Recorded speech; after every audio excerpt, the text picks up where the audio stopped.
Police paid a convicted child rapist almost £10,000 to spy on sex parties to help secure the convictions. John Brown is the NSPCC's lead expert on tackling child sexual abuse. He joins me now from Westminster. Many thanks indeed for joining us, John. Firstly, your reaction to the conviction of these 18 people following this investigation into sexual exploitation in Newcastle. Well, this is another horrific case of child exploitation with some very similar features to what we've already seen in Rotherham and Rochdale and Oxford and elsewhere. Thank goodness that these perpetrators, many of them, have been brought to justice, and we really hope at the NSPCC that the victims are now getting the help and assistance that they need. Obviously, a particularly shocking feature of this case is the fact that Northumbria Police have apparently paid a convicted child rapist to be involved in their investigative procedures. Yeah, on that point of the Northumbria Police paying this convicted child sex offender £10,000, we're still waiting for a comment from Northumbria Police. That's going to be happening in the next half an hour or so. But I guess what they would say, their argument would be that the ends justify the means, and ultimately they did get this conviction. Well, they did get the conviction, and there have been many other successful convictions in relation to child sexual exploitation as well. The means can never justify the ends in a situation like this, where you're putting a convicted child rapist in contact with very vulnerable children. It absolutely beggars belief, and we're staggered at the NSPCC to understand that this has happened, that Northumbria Police took this decision, and we certainly think that a thorough review now needs to be undertaken in terms of how this was allowed to happen, and what sort of risk assessment procedure was undertaken. But we can't think of any circumstances where it would be safe to have a convicted child rapist involved in this sort of work. Your first answer, you mentioned Rochdale, you mentioned Rotherham. Now we're seeing this case in Newcastle. This story once again highlights how easy it is for vulnerable young girls, vulnerable young women to be targeted by much older men. It does, absolutely. And the nature of child sexual exploitation, the way in which young people and children can be very effectively groomed, to the extent sometimes that at the time they don't see it themselves that they're actually being abused, that they will see their abusers as boyfriends. This can be incredibly complicated, and what we need to do is have a far greater focus and investment on, firstly, providing help and treatment for those victims once they have disclosed and once it's become clear what's happened to them. But also, it's so important that we get a much better focus on prevention as well, on earlier work in schools to help children and young people understand the signs of grooming and enable them to speak out. And certainly the NSPCC, we're playing our part by going into schools and doing work called Speak Out, Stay Safe, which enables children and young people to recognise the signs of abuse and to speak out. We need much better training for teachers and increased awareness for parents, and increased good quality materials for parents to help them understand, to raise those questions with their children if they've got concerns as well. Progress has been made since child sexual exploitation first came onto our radar. Progress has been made, but I think there's much more that needs to be done. It's a complex crime, and certainly when you've got situations where convicted child rapists are then being used in investigative procedures, that certainly sets us back as far as child protection is concerned. John Brown, really appreciate your time. Thanks for joining us this afternoon. Involved in that abuse have facilitated those offences. Despite the abuses they have suffered, the victims have demonstrated great bravery in recounting their own distressing experiences in court. With their assistance, the CPS has successfully secured convictions against 18 offenders. We are aware of the profound impact that these offences have had on the young girls at the centre of this operation, and it is our sincere hope that they will draw some comfort from the convictions. Through their courageous actions, they may well have prevented other vulnerable women and girls from falling victim to this group. I would also like to praise those who have devoted themselves to the case over the past 3 years. The protection of vulnerable people is a central concern of all of those working in the criminal justice system, and the police officers and prosecutors involved in this operation have worked extremely hard to ensure that those responsible for these terrible abuses were brought to justice. On those convictions, Operation Sanctuary, the police in Northumbria and Newcastle City Council are holding a news conference. Let's join them now. Throughout this incredibly gruelling process, many of us will never understand the traumatic experience that some of them have endured, and they have my wholehearted commitment that together with our partners, we will continue to provide them with all the support they need. From the outset, this has been about doing what is right and placing victims at the heart of the investigation.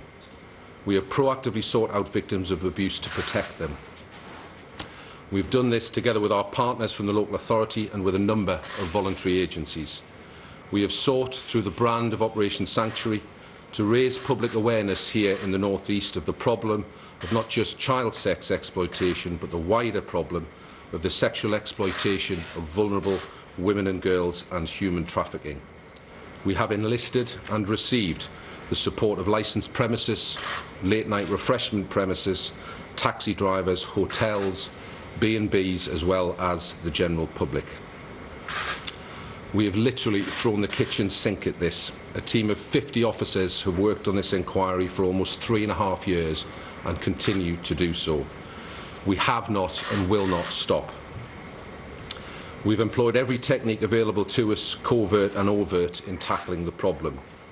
We have been transparent in our approach, and where we encountered misconduct on the part of a police officer who had completely failed in his duty, he was dismissed. Whilst nothing is perfect in an operation of this magnitude, I am content that we have worked to the very best of our professional ability. Let me be clear, there has been no political correctness here. These are criminals, and there has been no hesitation in arresting them and targeting them using all of the means at our disposal. It is for individual communities, perhaps, to ask themselves whether they're doing all they can to eradicate such attitudes and behaviour, so that the stigma and shame attached to such people prevents it from rearing its head again. The communities that we work with are appalled at this offending, and we have encountered nothing other than the fullest support from all of them. I mentioned earlier the complex nature of this case, and those of you that followed the trials will know of the behaviour of a police informant known as XY. XY was an authorised covert human intelligence source, an informant, who was able to report on criminality, including child sex exploitation. He was a convicted rapist, and to some of us, the thought of the police engaging with such a person and paying them for information may appear morally repugnant. However, he proved that he was in a position whereby he could and did alert police to situations which allowed them to prevent offending and provide safeguarding measures towards potential victims. The lawful and regulated use of such tactics is always overseen by a senior police officer and is also subject to the review of an independent body. Furthermore, in this case, the handling of XY by Northumbria Police was the subject of an independent investigation by the Independent Police Complaints Commission, in which no misconduct was found nor any recommendations made whatsoever. In the case of XY, it is clear that his relationships with others have allowed the police to prevent and detect some of the more serious crimes occurring in our communities. This would not have been possible through conventional methods. The sexual exploitation of vulnerable people is, in my opinion, the challenge of our generation. It is a huge task that we are faced with. To date, Operation Sanctuary has been the most complex investigation in this force's history, and it has not stopped. There is a wider debate to be had as to how this is going to be tackled moving forward. Firstly, for this challenge to be overcome, there needs to be a high likelihood that offenders will be caught and victims supported. Sitting here today, I am confident that we are getting this right. We will never stop pursuing those responsible, and we will throw everything we can at them, and we will catch them. Secondly, we need a heavy sanction that acts as a clear deterrent, and to deliver punishment to those vile individuals that prey upon the vulnerable. Thirdly, and perhaps most importantly, it has to become socially unacceptable in every community to behave in this way. Given the number of men that we have arrested, 461 in total, clearly somewhere along the line something has gone wrong if it has become acceptable to entice through alcohol, drugs, or just through bullying and violence vulnerable people into sex. This behaviour can never be tolerated. Thank you. Newcastle City Council has worked closely with Northumbria Police and others since the start of Operation Sanctuary over 3 years ago. Our priority has and always will be to protect and support the victims, regardless of whether or not they testify against their perpetrators. My heart goes out to all those affected by the heinous crimes which Operation Sanctuary has exposed. And I want to pay tribute to the victims for the courage they have shown in giving evidence which has helped put many of these men behind bars.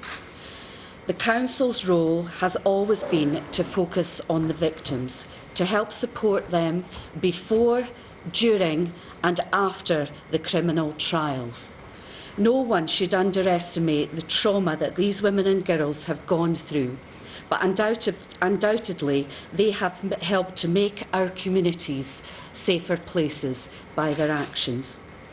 We are constantly alert to this offending and have worked in collaboration with the police to find innovative ways to help those affected. Our experience in Newcastle has taught us that offenders of sexual exploitation target both children and adults who are vulnerable. We do not believe that what we have uncovered in Newcastle is unique. Indeed, there has been evidence of similar offending in many other towns and cities. We believe that any area that says it does not have a problem is simply not looking for it. And I would encourage all areas to be proactive in their attempts to uncover sexual exploitation. The Newcastle Adult and Children's Safeguarding Boards are jointly carrying out a serious case review into what happened and to see how we can improve safeguarding further. This is expected to be published later this year, and we will share all of the recommendations in full. Finally, I want to emphasise that from day one, our primary concern has always been for the victims of these terrible crimes. We are supporting them now, and we will continue to support them long into the future. Okay, ladies and gents, open to questions. Gentleman at the back. Mike McCarthy from Sky News.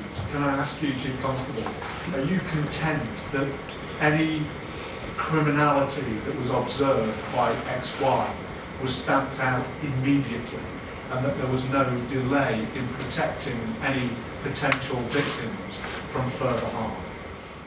I'm going to say yes to that. That is my honest belief. The arrangements that are in place for the management of informants are complex, and for deployments of this nature, it is not without risk. I think it's fair to say that, you know, I would be the first to recognise this is fraught with danger. There are risks at every corner, but the prize that we are seeking and that we sought and that we secured in this case was the protection of vulnerable people and the securing of convictions of very dangerous men, and we got that. In terms of a delay in safeguarding individuals, to my knowledge, that simply didn't take place, and I can't, for I think very good reasons, go into the detail of how that individual informant was deployed. That would run a very, very real risk that they would be identified, and that wouldn't be appropriate.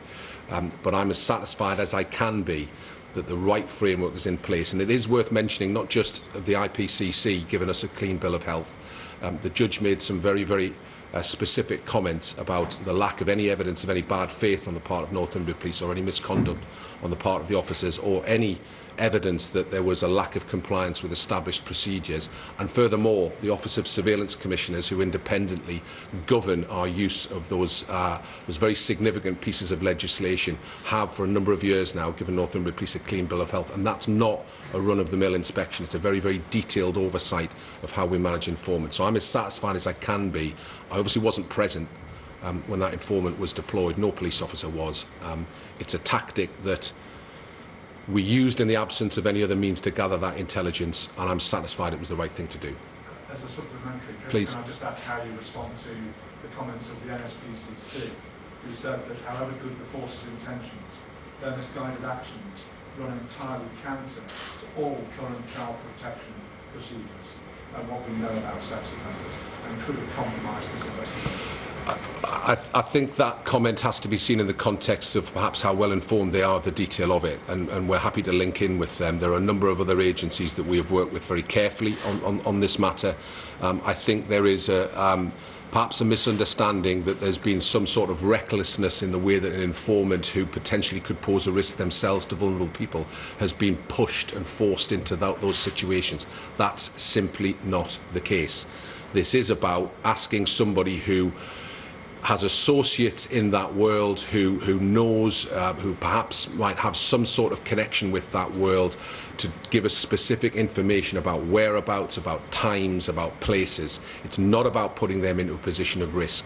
And I'm as satisfied as I can possibly be that that was the case. But I get entirely that morally, that a lot of people hearing that headline, that we paid a convicted child sex offender for information, will find that very difficult to accept. It's not an easy decision, and I'm not going to sit here and suggest for one moment it was. It's a decision that we've had to wrestle with ourselves. But I can categorically state, sitting here today, that there are dangerous men behind bars now and vulnerable people protected that would not have been the case had we not used that informant. And it's in that context that you have to view those deployments. Question? Question for both gentlemen at the end here.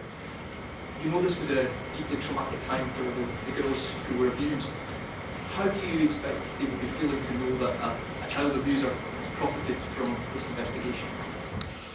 Well, I think that, again, you know, that question is something that we have to wrestle with, and I think sometimes it's how you put that question to the individual victims, and perhaps another way of putting the same point, if I may, is to say to victims of sexual exploitation, of this horrible pattern of offending, who are already victims,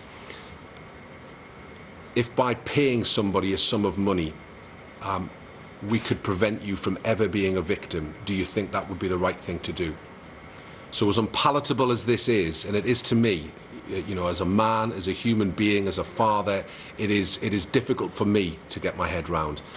But we have to step into a murky, a dangerous and a shadowy world, and the people who are going to provide us with that information that will protect victims, that will stop other women and girls becoming victims of this abuse, it's not the postmaster or the district nurse or some other person in a position of authority. They are the very people who themselves may well have committed these vile acts, and that will come as a surprise to some, but not all. That this is the world that we have to step into in policing, and it is dangerous and it is difficult, but that is what we are prepared to do. So, you know, I'm left thinking, if you'd expect me to do nothing, then I'm happy to disappoint you, because we're not going to do nothing. We'll do everything we can within the law to bring these people to justice. And sitting today on 93 convictions and over 300 years of imprisonment against some of the most vile offenders we've ever encountered, that's before the sentences of the 18 on the back of Operation Shelter, I've got to be satisfied that that was the right thing to do. Go on, Steve, if you want to add. Yeah, I think it's very pertinent to talk about the support that we give to victims and complainants, and there's been some commentary about that already, and I think it is worth me echoing the fact that that support does not depend on a young person engaging in a criminal justice process. Our primary focus is to safeguard people who have been subject to abuse. And if, as a result of that, they want to engage in a criminal justice process, then of course we'll support them to do that. that means that we have to build quite a unique and trusting relationship with that young person. And we certainly would not put ourselves in a position where the first time a young person who's been through the criminal justice process hears about X, Y is today. That would not be acceptable. We of course have shared what we could with those people and explained what we can with them, and I'm content to say that of the girls that have gone through the shelter trials, not one of them has been critical of the work we've done. Okay, we're going to move on. Thank you. Greg from ITV News. A question for DS Barron. Away from XY for a moment, you led Operation Shelter.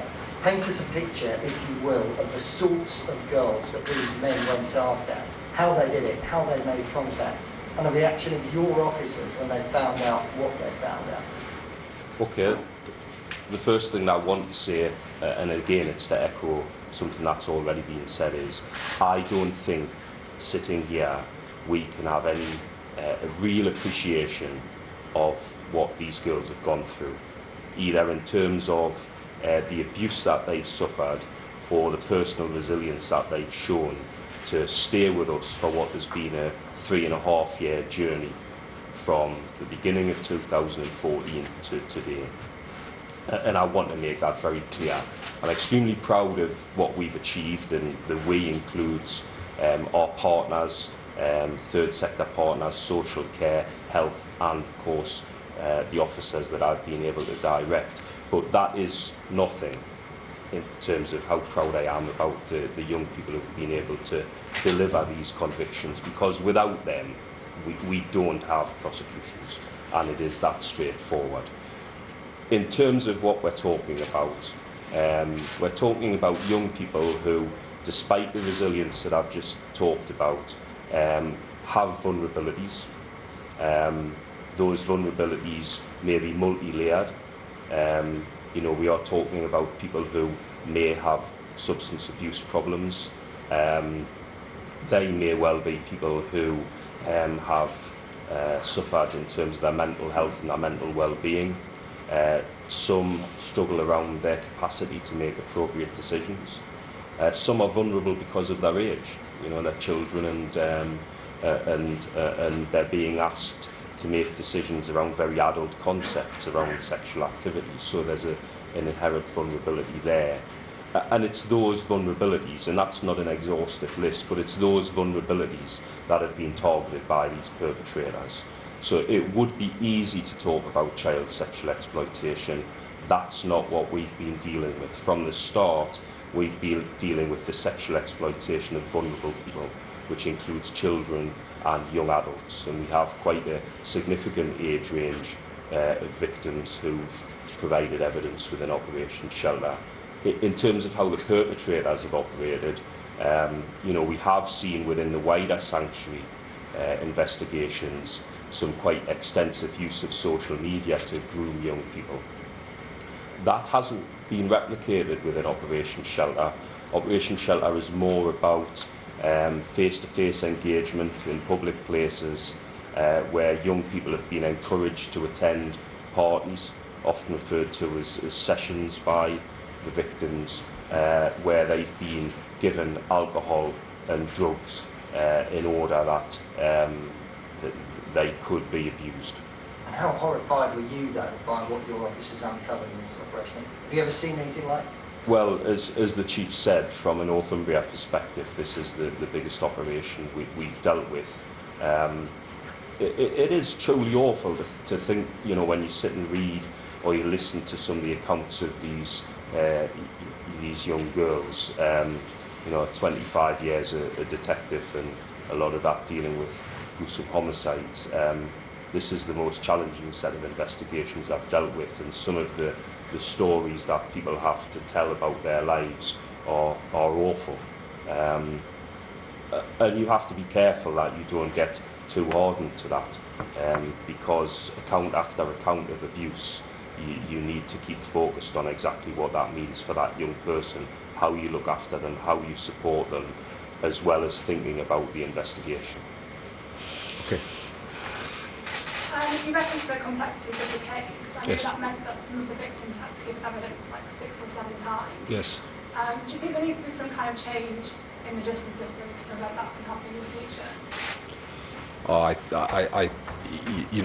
You look at as Steve, as the senior investigating officer, will, I'm sure, echo. We look at how difficult that has been for individual victims to go through in terms of a process, and these trials have taken in the region of 2 years, and that's the criminal justice system part. Prior to that, we've had to go through that very sensitive first stages, which is something that I think does set us apart slightly with Operation Sanctuary, where this has been about proactively looking for potential complainants. So over 700 women and girls were visited, and that's condensed down to the number of victims that we've found. But every one of those has had to be approached in a really, really careful and sensitive way. So in some cases, it's more than 3 years since they felt that they were confident enough and brave enough to make those first disclosures to us. I get and understand entirely that we need a proper, transparent, balanced and fair justice system, but I am left to conclude at the end of it, to have gone through that ordeal for some 3 years or so is a grueling experience for each and every one of them, and it makes it all the more remarkable that they've stood up to it as well as they have. We could have folded these trials. I mean, that's part of the issue around XY. In many respects, we wouldn't be sat here today. We'd have the easy option would have been to collapse the trials rather than reveal the identity of an informant. That in itself has extended and prolonged the trials because of the allegations that were made that were completely discounted. But such was the commitment to make sure that the 22 victims in these trials saw some justice being served upon the 18 people that are convicted on the back of Operation Shelter. That's just one small part of Sanctuary. Such was the determination to do that we thought this was necessary to go through. But yes, I think that anything that can be done to minimise the experience while still maintaining the integrity of the criminal justice system has to be looked at, because it's an excessive amount of time. I get that it's complicated, but it's a long, long period of time for those victims to be exposed to that degree of trauma and anxiety. Can I just clarify something, Mr. Ashford? Did you make the decision to deploy XY, or was it done by your predecessor? The authorisation of XY is quite complex because in this period it spans both my predecessor and myself. Now that authorisation is done at a different level. It's not done at Chief Constable level. What I would say to you is the Gold Commander that began Operation Sanctuary, that took that on in the very early stages, sitting here today, the buck stops with me for XY, and it's not for junior officers to have to explain why it came to be that they recruited and deployed somebody with his background. That's with the implied permission of me, both as the Gold Commander when I was Deputy Chief Constable and now as the Chief Constable. So that responsibility sits entirely on my shoulders, and it does not sit anywhere else. Question? Was XY sent on the instructions of police officers to sessions where young girls were present? No. No, if we think about our primary focus is to safeguard, what we wanted from XY, without going into detail and tactics, was to understand where these sessions and parties were going to take place, so we could actually disrupt them, as opposed to waiting where young people were being abused. So his instruction was to, amongst other things, because it is a very complex process, but his instruction was to find out when they would take place in order that we could prevent them taking place and therefore prevent the abuse of young people. And just a second one, could you explain just how he was paid? Was he paid for time, per hour, or was he paid for results? What was his pay structure? In fairness, it's not something we would go into. It's fairly complicated. It's not always money that they would seek benefit from or obtain any benefit from. Sometimes it's around expenses that are incurred in how we deal with that individual informant. I'm going to I'm going to appear slippery if I try to answer that, so I'm not going to try. I can't go into the detail of how we pay him or how we actually deployed that individual informant. The question at the back. Chief Constable, in your statement you referred to an officer that was dismissed for failing his duty. That's Yes. quite a serious outcome. Yes. Can you tell us what he did and how it came to light? I'm sure Steve can give you a bit more detail than me, but ostensibly he, in the course of looking for victims and looking at individual perpetrators that we were encountering, we looked at any dealings, any involvement that we'd had with them, and it was evident that that an officer who had had an opportunity to investigate an individual offender hadn't done a very good job at all. In fact, the standard of investigation fell so far short of what I would expect that we deemed it to be grossly negligent, and he was dismissed. Yes, sorry, gentleman next to you. Question for Chief Executive Ritchie. Some children who were victims here were in social care within Newcastle City Council. How seriously has the council failed these children?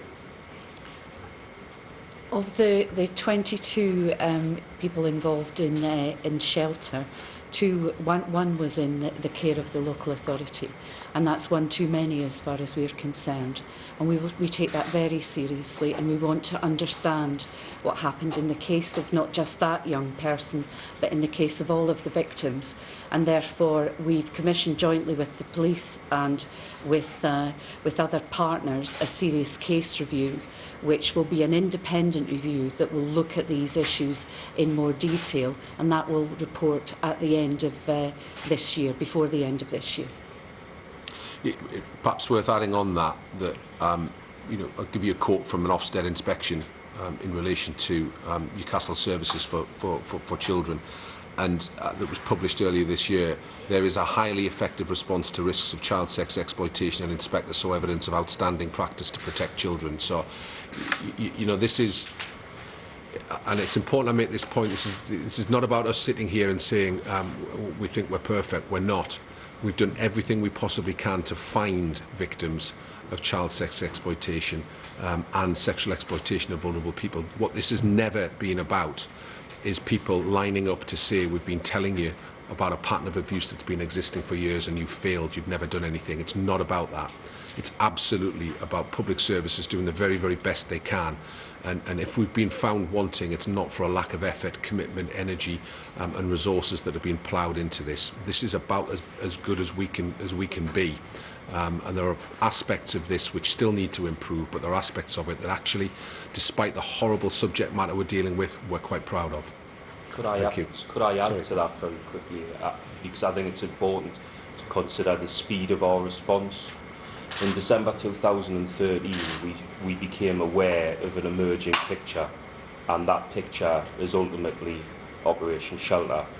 By the beginning of February 2014, we had arrested 29 individuals. Now, that wasn't because we had 29 allegations, that was because we had an intelligence picture to indicate that those 29 individuals were potentially involved in sexual exploitation and the abuse of young people. That's a particularly bold and I would say swift response to an emerging picture, and of that number, 7 have been convicted within the framework of Operation Shelter. So in terms of any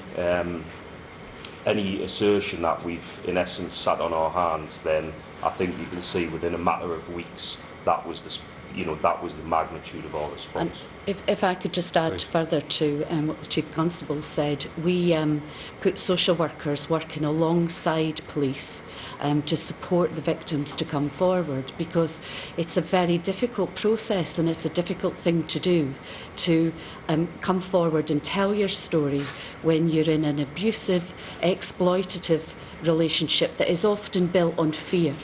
And therefore, I think we've worked extremely closely and have in effect set up a joint hub with the police and other partners that supports these young women and girls, and will continue to do so. And as the Detective Superintendent has said, we'll support them even if they do not bring charges, because we think it's important to help them get out of the exploitative situation that they're in. Okay, lady there. You say that you recruited XY to gather intelligence on when and where parties were taking place. Was there any point throughout his deployment that he was in the same room as the young women and girls? Are you in a position to answer that? I couldn't answer that question with huge confidence, and that's not me being evasive. It's simply that is very much down to the nature of his deployment and reporting to his handlers. What we can be certain of is what was said by the chief earlier on, that his deployments were properly risk assessed, and we can be certain that he's not been abusing young people whilst he's been a human intelligence source for Northumbria Police. Okay. Gentlemen. You said that there was no political correctness, and I think you said that communities, some communities need to ask themselves if they could do more. Which communities are you thinking of? Oh, I think my point is all communities. You know, that it isn't. I don't think it's for me to point a finger at a particular community. If I'm perfectly honest, you know, we've arrested over 400 people in Operation Sanctuary so far over the last 3.5 years. They come from just about every single community that you can mention. Now, you know, it's an inescapable fact that when you look at the photos, certainly coming out of Operation Shelter, the trials that we're specifically talking about that have concluded today, most of the offenders are not white. And if you go through, for Operation Sanctuary, most of the offenders are not white. Some of them have been. In Operation Sanctuary so far, we've had convictions of white people.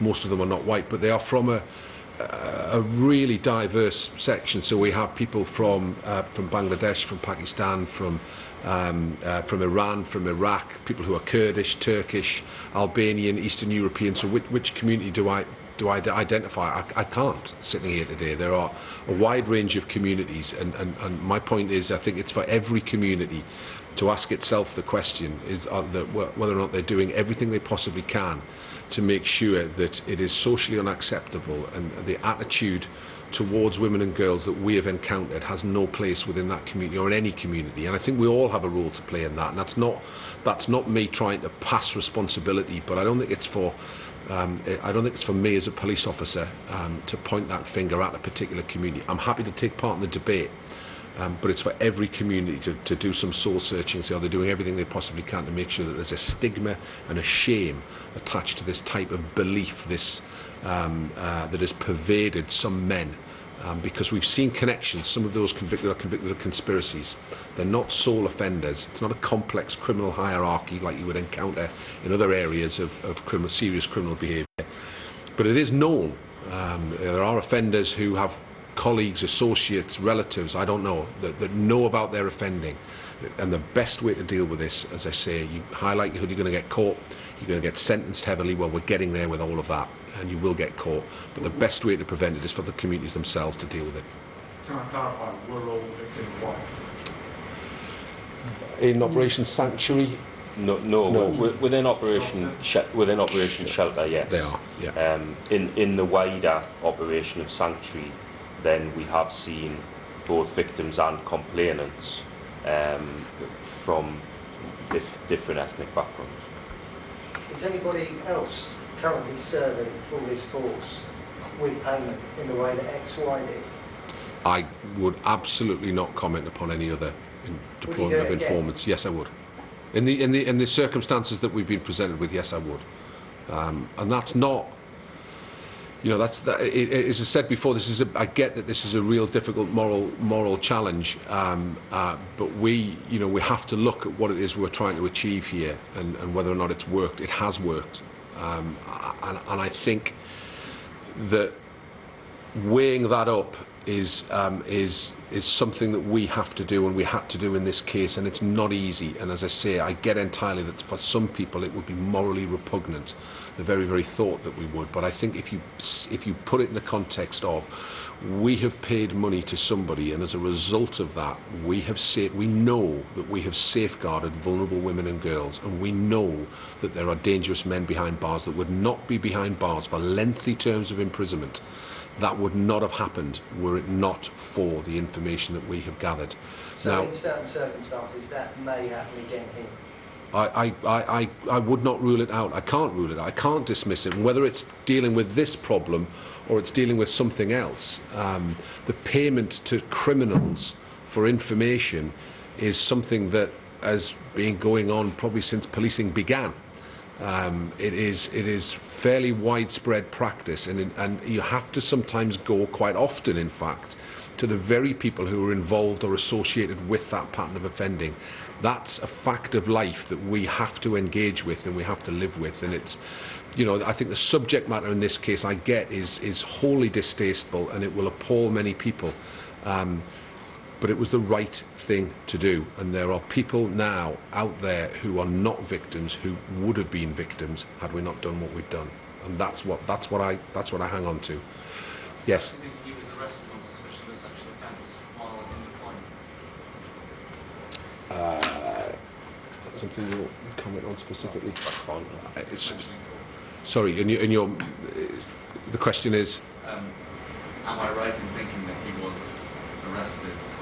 There's a matter referred. While he was deployed. Yeah, there's a matter referred to. I couldn't confirm whether it was while they were deployed. I know there was a matter referred to by the judge where she dismissed any relevance of that because there was no prosecution proceeded with.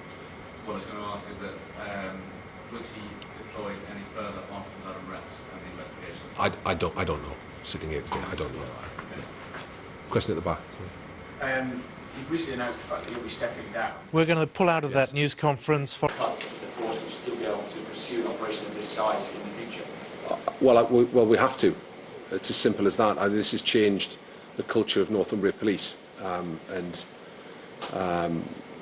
you're welcome to stop any member of staff that work for me as you leave the building and ask them if they know about Operation Sanctuary, and they do. It's the beginning, the middle and the end of everything that we do in Northumbria Police now is about looking after people who can't look after themselves. It's no more complicated than that. That is the touchstone that every single officer must have in their mind when they're dealing with every single member of the public. So it's been difficult and it's becoming even more difficult in light of the continuing pressure that we have upon budgets, because the cuts have continued for us. Year on year we receive less and less money that we can spend on frontline policing, and that's a challenge for us. To what extent is paying in your view, and in this specific case, the kind of nuclear option? Is it a last resort? Was it the last resort? No, it's something that we should only do where there isn't an alternative conventional method of gathering that information. So first and foremost, you need to be deploying an informant where you can't get it through other means, because there are inherent risks with any deployment of an informant and the registering of somebody as being somebody who's going to talk to the police service. Each deployment is risk assessed, and you have to consider the various motives behind somebody giving information to the police, and all of that is done. You described it as a nuclear option. It is one of a range of options that we would employ. Now, clearly, in this case, there's a careful consideration has to be taken and constantly reviewed as to whether or not the risk of the public finding out from a public confidence perspective, the risk of deploying that person balances appropriately with the prize that you are seeking to obtain. And we felt, and indeed continue to feel today, that those deployments were absolutely necessary. But let me re-stress this point. It's not just ourselves that say that. The Independent Police Complaints Commission investigated this wholly independently and reached the same conclusion. The Officer Surveillance Commissioners, wholly independent, review our deployments of all informants and have made no comment to us about the deployment of this informant. And the judge herself made very, very positive comments that there's no complete absence of any evidence of bad faith on the part of Northumbria Police. So I think you've got to everything stacking up to say we were absolutely entitled to do what we did. The question that's outstanding is a moral one, whether or not it was right. to do that, and I think everybody will have a point of view on that. If I could add to that, what I would say is this. It's worth considering for a moment. Well, we're going to stay with this breaking story this afternoon. Joining us from Central London is Peter Saunders. Many thanks indeed for speaking to us, Peter. He's the founder of the National Association for People Abused in Childhood. Peter, firstly, your reaction to the use of Northumbrian police of this individual known to us as XY as a covert human intelligence source? Well, I think before I answer that question, I think we should congratulate the police on ensuring that 18 seriously dangerous criminals are behind bars. I think that is a point that we mustn't lose track of. In terms of the more complicated or moral question, which was what the Chief Constable described it as, it's a case of, you know, does the end justify the means? And, you know, the police do an extremely difficult job, and prosecuting these kinds of crimes is complex, it's time-consuming, and for the victims, and at NAPAC, our concern is for the victims of these dreadful crimes, it in itself can be very, very traumatic. Sometimes we have to make, I think, very difficult moral judgments. Am I comfortable as a taxpayer knowing that £10,000 or thereabouts pounds was paid over to a convicted child rapist? Of course I'm not comfortable with that, and I suspect most of the viewers would feel the same. But again, the Chief Constable made the very powerful point, and he's the policeman, that had they not done that, those 18 criminals potentially would still be, or would definitely be still abusing children and vulnerable people. So it's a really difficult balancing act. I'm not comfortable with it, but I kind of understand it, if that makes sense. And again, as the Chief Constable said, you know, the payment to informants has gone on as long as we've had policing, and I'm sure they're no less comfortable doing it than the rest of us feel, who, you know, they're paymasters. But the important thing is that these criminals are behind bars, and my prayer is that the many victims, and there will be many more victims, not just the ones that have been supported through this case, get the kind of ongoing support that they will need, potentially, possibly for some considerable time to come. Yeah, I mean, Steve Ashman did say that on the face of it, it would appear morally repugnant to use this individual known as XY. But he did also say that, you know, this is a case where it's murky, it's dirty, it's messy. It's not a district nurse or somebody who's in a senior position in the public service who'd be able to help solve this, help put these dangerous men behind bars. It's going to be with people who've got a similar type of background to that of we've seen with XY.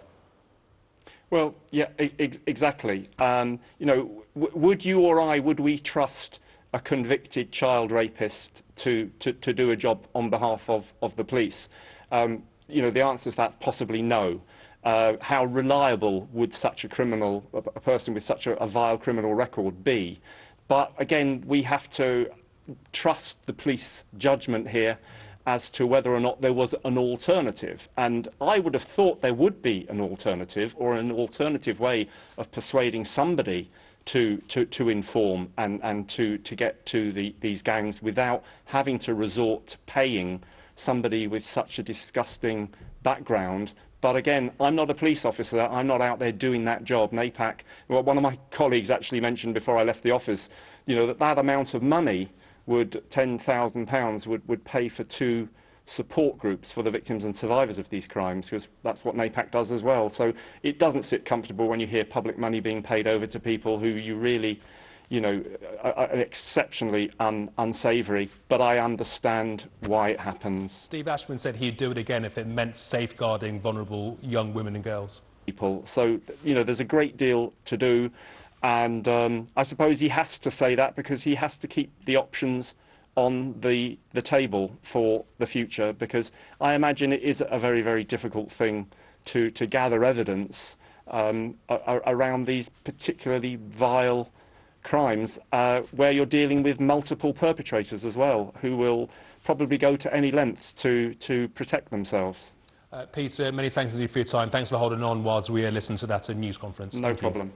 allowed the police to detect and prevent such crimes, almost suggesting that stopping these men and one woman in their tracks meant that other vulnerable young women were not going to be abused in the future. So do you accept, unpalatable though this is, that ultimately the most important thing was to stop the abuse and to therefore, by definition, protect other women? Well, you know, again, Jane, it comes back to does the end justify the means? And I'm sort of erring towards supporting what happened, because yes, people have been protected, and I suppose we also need to bear in mind that the police do have a very difficult job to do. These crimes are particularly difficult to prosecute. And the use of insiders and the use of criminal informants has gone on as long as we've had policing. So, you know, as I say, nobody's going to feel particularly comfortable in saying, well done for doing that. But if there was no alternative, and I would question that, you know, was there an alternative? But if there was no alternative, then you could argue that it was money well spent, but I feel deeply uncomfortable saying that. Of course. To the broader issue and the scale of this crime, these crimes, the scale that has been thrown up by these series of trials, the Chief Constable was very, very interesting on this as well, I thought, and he called it, these particular sort of crimes, the challenge of our generation. And he said we really need to look at, communities need to look at whether they're doing enough to change attitudes. And I'm just interested in your thoughts about this, the fact that these crimes regrettably seem to keep happening.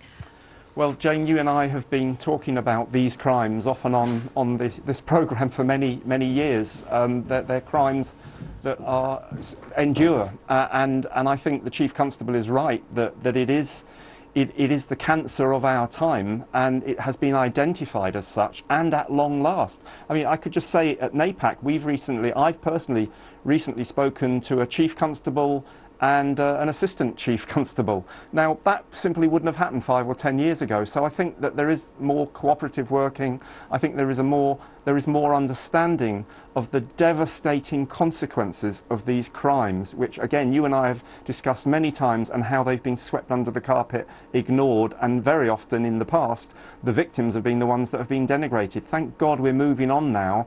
And, you know, and I think the police in Newcastle, in Northumbria, have set a good example, and let's hope the other 43 forces around, or 42 forces around the country, treat these crimes with the same level of seriousness that they've been dealt with here, because it is a nationwide, well, it's a global problem, but it's a global problem and a national scandal that we've got to keep pursuing, because it's about protecting our children.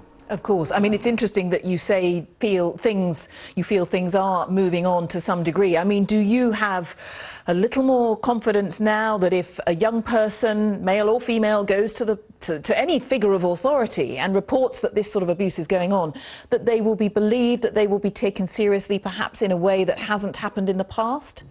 I have more confidence today than I did last year or 5 years ago, and of course I also have to keep confidence in the independent inquiry into child sexual abuse for failings of institutions, which is currently going on, and I would still urge victims and survivors who perhaps haven't given their testimony or haven't been able to go to the police to go to the independent inquiry, go onto the ICSA website and come forward and give their testimony, because it will be heard, action will be taken if appropriate.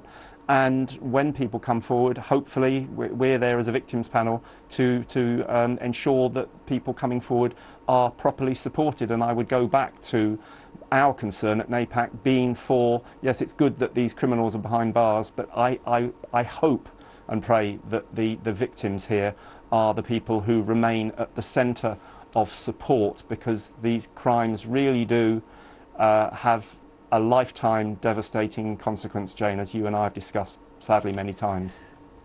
Sadly, yes, we have, and I fear that we may be discussing again, but Peter, it's always good to hear your thoughts. Thank you very much indeed for joining us tonight. As ever, Peter Saunders there, the Chief Executive of NAPAC, the National Association for People Abused in Childhood. And in fact, we can stay with this story because joining me now from Newcastle is the Chief Constable of the Northumbria Force, Steve Ashman. Thank you very much for joining us here tonight. I do want to talk, Steve Ashman, in broader terms about the convictions that have been secured, about the problem and the crimes that your force has been investigating. I do want to talk about that, but you will appreciate that I might want to talk start by talking about payment to a convicted rapist as to act as an informant, because you will appreciate, you've acknowledged yourself already today that that has caused concern. Can I put to you, first of all, one key point that our last guest raised, the Chief Executive of NAPAC, because he said he understands the need for the use of informants. He said that the bit that is tricky for so many people is paying someone with that sort of criminal conviction, and he specifically wanted to know from you whether your force had tried to persuade this individual to give you the information he gave you almost as a public service, to persuade him to just give this information by way of doing the right thing. Was persuasion something that you had considered that you were able to pursue with him? That would be very difficult for me to give a precise answer to in terms of that individual informant that's known as XY. As a general principle, I would expect all informant handlers to explore that as an avenue. And indeed, what we find in policing is people give us information for a whole range of motives. Some are financial. Sometimes, quite often, with organised criminals, for example, it is about revenge upon a rival criminal. Some of them do give us information for moral reasons, because they find it appalling and distressing that they are part, or they know of, a pattern of offending, and they want to tell us about it for all the right reasons. So you'd expect us to explore all of those reasons with every single informant. I simply couldn't tell you standing here now exactly whether that was covered, but I would expect it to have been covered with that informant, yes. And would you have been reassured and confident throughout what I know was a very, very long investigation that this person, a convicted rapist, was monitored and wasn't in a situation where, for example, could re-offend? Because people following this case might think, well, you have put him in touch with young people, and this man has a conviction for rape, and that's not right. Absolutely, that's the case. It is difficult for me to give perhaps the reassurance that I think people would want to hear around the exact nature of that individual's deployments. But if I were to do that, and I hope people would understand this, that would lead possibly to other people identifying who he is, and I just simply couldn't go down that road. What I can say is we're very, very specific with the deployments of that individual. He was never deployed into sex parties or sessions as they've been referred to during these trials. Never. That didn't happen. There were specific instructions and parameters given to that individual. The judge herself commented upon that there was no evidence to suggest that he was involved in a pattern of offending during these cases. He has not been a witness in any of these cases. Moreover, what it has been about is an individual who was in a position to provide specific factual information about the whereabouts, the location, the identity of individual people, their movements, the cars they were driving, perhaps their associates, and perhaps their plans for future events that had yet to take place. That's what we paid him for. That's what we were able to gather, to nurture, to turn into evidence, and that is what has led, I am confident standing here today, to vulnerable women and girls being safeguarded and protected from becoming victims themselves or becoming victims again, and to dangerous men being put in prison, and that I can categorically state is the case. Okay, well, to the scale of this investigation, I was really struck in your news conference when you talked about these sort of crimes being, as you put it, the challenge of our generation. I'd like you to expand on that and say what your force has learned, what other forces might be able to learn, because you clearly feel this problem and these crimes are not going away. Oh, I think it's difficult to tell whether or not we've had a lasting impact on this, and my commitment is that sanctuary will continue, and I think that's a clear commitment that this force has made, and the Police and Crime Commissioner for Northumbria Police, Dame Vera Baird, has been very clear about that. We wish to do everything we can to drive it out completely. I don't think we're any different to anywhere else necessarily. I think what has been different here. We actively sought out victims. So those figures are quite alarming, around over 700 potential complainants. That distilled down into over 200 actual victims. But we have approached anybody who we thought could possibly have been a victim of this type of offending. It could well have been the case that after those initial reports came in, one option would have been to reactively investigate them and move on.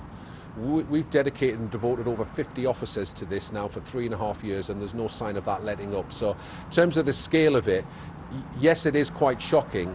I think what I'm confident that is that we're lifting that stone. We are not ignoring this at all, and we are absolutely determined now, as we were 3.5 years ago when we set this up, to drive this out and cause lasting damage and a lasting impact to those people who think it's acceptable to behave in this way. And I think we're making progress, we really are. We've had tremendous support from different community groups, and that will continue over the next few difficult weeks and months as people come to terms with this pattern of offending that's receiving the publicity it rightly deserves.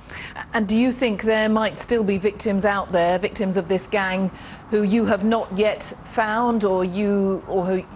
I'll just repeat that in case you're having trouble hearing. I was wondering whether you believe there are young people out there who are victims of this gang who you've not yet found or have not yet come forward. I can't rule that out. I really can't.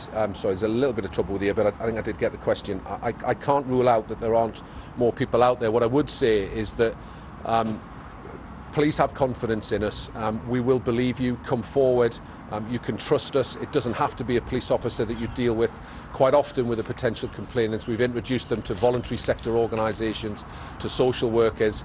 If you have an issue with a police officer speaking to you because of your past and your history, then we can make sure that it's dealt with in a different way. But you can trust us, and we will support you. And I think what's evidenced today is that there are a number of young women and girls who felt confident enough to trust us, and we haven't let them down. We've held their hand in an appropriate way right the way through a lengthy, torturous journey, and we've reached the end of this now, and I'm confident that it will perhaps give some of them some closure. Well, we appreciate your time tonight. Thank you very much for talking to us. That is the Chief Constable of the Northumbria Force, Steve Ashman. Thanks very much indeed. Now, Northumbria Police have defended using a convicted child rapist in an investigation into child sexual abuse in Newcastle. Over the course of 4 trials, 17 men and 1 woman were convicted of offences including rape, supplying drugs and inciting prostitution. Today, the police insisted that the information supplied by their informant prevented other girls from becoming victims, but they admitted they couldn't be certain he hadn't attended the parties where abuse took place. Fatima Manji reports. These are the faces of 17 men and 1 woman convicted of crimes ranging from rape, kidnapping and trafficking. After 4 trials over 2 years, today it can be revealed they were responsible for exploiting underage and vulnerable girls in Newcastle. Between 2011 and 14, the mainly teenage girls were befriended by their abusers, lured to parties known as sessions and plied with alcohol, cocaine and methadone. 20 victims gave evidence in court, explaining how they'd wake up to find themselves having been drugged and sexually assaulted. Just as in previous cases, in Rochdale and Rotherham, the victims believed they were in relationships with these older men, who would then pass them around the network for sex. It is a huge task that we are faced with. To date, Operation Sanctuary has been the most complex investigation in this force's history, and it has not stopped. Operation Sanctuary is Northumbria Police's broader inquiry into abuse of vulnerable girls by mostly Asian men. So far, more than 200 victims have been identified. But during the course of this trial, it emerged that police had paid a convicted child rapist £10,000 to act as an informant. And that controversial decision has been heavily criticised. He was cut loose and was sent out there into these communities to network with these known or these potential offenders, and potentially to have contact with vulnerable children and young people as well. And the police don't know whether he was or not, or whether in fact he was committing any sexual offences against these children. The judge found police procedures had been properly followed, and Northumbria police say the informant, known as XY, wasn't deployed to attend these parties. But they cannot guarantee he didn't go anyway. We have to step into a murky, a dangerous and a shadowy world, and the people who are going to provide us with that information that will protect victims, that will stop other women and girls becoming victims of this abuse, it's not the postmaster or the district nurse or some other person in a position of authority. They are the very people who themselves may well have committed these vile acts. It's a decision that we've had to wrestle with ourselves. But I can categorically state, sitting here today, that there are dangerous men behind bars now and vulnerable people protected that would not have been the case had we not used that informant. The investigation in Newcastle remains ongoing.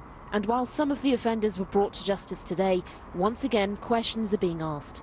Could more have been done to protect vulnerable girls from traumatic and systematic sexual abuse?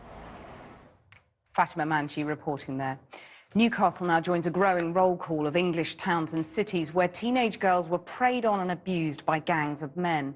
They include Rochdale, Oxford, Aylesbury, Bristol, Peterborough and Rotherham. Well, one of the girls who was abused there is Sammy Woodhouse, who's now waived her anonymity, and she joins me live now. Sammy Woodhouse, when you heard what had happened in Newcastle, what was your first thought? Well, when I heard that there was a trial, of course, I'm always sad to hear that, you know, the people are being affected by this, but I think it's great to hear that victims are coming forward, you know, they're speaking out and they're being able to get justice. What I'm absolutely still lost for words at, which is not many things in life that shock me, is, you know, with the informer that is being paid to go in there and be around vulnerable people. It's just absolutely shocking, and I get the impression what the only thing that's being looked at is the end result. And of course, it's not always about that end result. It's about keeping people safe. You know, the victims' families, getting them support, and I think it's I think a line's been crossed. Well, that's very interesting to hear you say that. I mean, the police have had quite a lot of criticism for paying a convicted child rapist today, but they've defended that, and, you know, they have got the conviction of 17 men and 1 woman. Does that make any difference in the way you view that? I understand that, you know, the police have got a lot of pressure on them, and, you know, of course, their information does come from criminals. That's not, for me, what the point is. The point is that he's being placed back in there with vulnerable people, and vulnerable people, you know, could have been hurt. You know, why not use a police officer and, you know, send him in there and, you know, just to make people a little bit more safer. I just think it's not being thoughtful. It's not being, you know, aimed towards the victim's best interests. And me personally, you know, because of course I can't speak on their behalf, but if I was in that circumstance, I wouldn't like it one little bit. It's great to see them behind bars, but I think there could have been other ways to do that. What impact do you think that might have on the Newcastle survivors? Well, the first thing I would have asked is, you know, am I not good enough to be classed as a good witness as evidence? Now, you know, as a witness, that is your strongest evidence. It's the victim. Why not, you know, build them up, give them the support, you know, get them strong enough to be that credible witness in court? Why go to these, you know, these extreme lengths? And of course, that has always traditionally been an issue. Do you think that is still an issue now, that confidence in victims and survivors? Yeah, definitely. I think there's still a lot of victim blaming going on. I think people, you know, they don't give us enough credit for, you know, for what we've been through. You know, we're kind of looked at as we're very damaged, we're weak, we're vulnerable. Well, actually, we're very strong and brave people, and, you know, it's one thing to get through that, it's one thing to get through the investigation and to go into court, and we're just not given enough credit. I mean, when you read what has happened in the Newcastle grooming cases, there are appalling similarities, mostly Asian men plying girls with alcohol. There are awful similarities with what happened to you. What thoughts does that raise? There is, and, you know, unfortunately I've heard this story so many times. It's, you know, not just happening in Rotherham, Rochdale, Newcastle. It's absolutely everywhere. It's in home streets, online. I think a lot needs to be done. I think it's been going on for generations and generations. It's just only now that we're starting to talk about it and kind of bringing it to the forefront. So what more needs to be done in your view? Well, we need to put a lot more in for prevention. I think the support, you know, that needs to be a lot better. We're all getting certain amounts of support. I don't think authorities are working together. We forget that this happens to boys as well. People think it only happens to girls, and I think now we've heard of what grooming is, but we still don't understand it. And to be able to tackle this properly, we have to be able to understand it. I think that the government need to be doing more. I think, you know, police forces were understaffed. We need to be throwing everything at this, and at the moment we're still not. What toll did what you went through take, and still takes to this day, on you?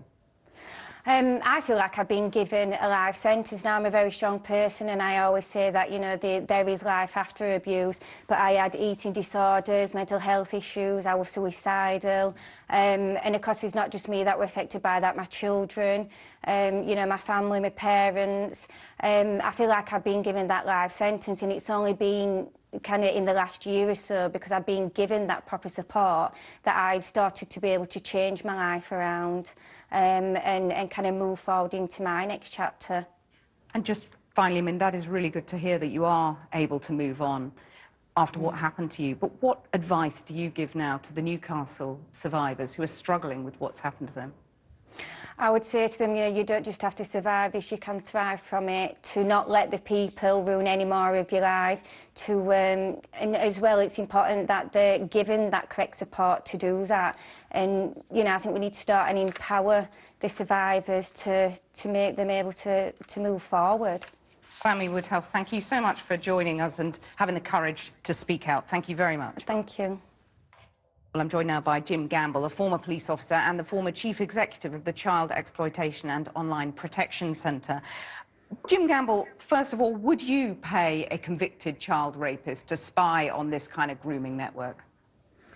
The answer to that is no. I can't imagine circumstances.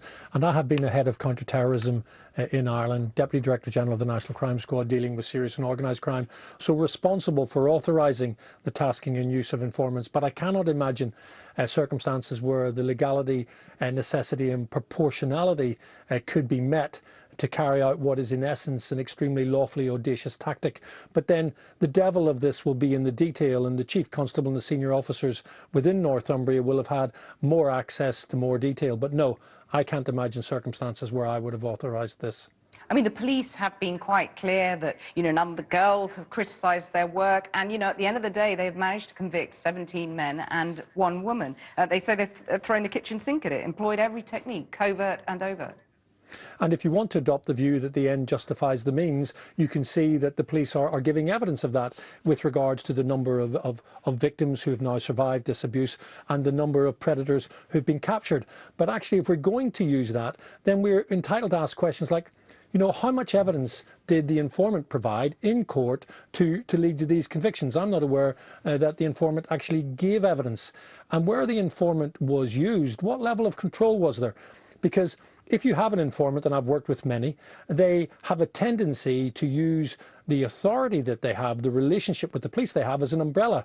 And that boosts their confidence. So when they're engaging in those criminal acts or in the periphery of them, they think, well, I can go a little bit further because I'm not going to be held to account. So there needs to be a fundamentally independent, child-centred review of this, not by the Office of Surveillance Commissioners, not by the ICPC, because they will simply look at process and procedure. We need to look at safeguarding. Did children come first? Were those interventions made as early as was humanly possible? Or did the overriding process of the criminal justice system, the need for longer surveillance, come first? Because in my experience, that does happen, and it happens too often. So yes, let's celebrate the rescue of these young survivors, but let's not forget about the survivor of the informant's abuse, who perhaps is hearing this for the first time, and I hope it's not for the first time, on the news tonight. And let's spare a thought for that individual. Well, just briefly, you might have heard Sammy Woodhouse, the Rotherham survivor, saying how appalled she was by this decision to pay a convicted rapist. Do you think there is still an issue, as she said, that survivors are not taken seriously enough by the courts? Of course there's an issue. I think we need to educate and empower survivors. The more that come forward, the better. We've got to reassure them that they will be treated credibly, that their evidence, their allegations will be taken so seriously that that will inspire the investigation and the search for evidence. It cannot just be about a single informant. And on the basis of the scale of this investigation, I do not believe that this single informant can be responsible for everything good that comes from it. So we do need to strip away the surface and to have a close look from a child's perspective, from a survivor's perspective, to make sure that this informant did not use the protection that he had from the police to carry out or commit additional offences. We need to learn lessons so that we can get better at this in the future. Yeah. Jim Gamble, thank you very much for joining us.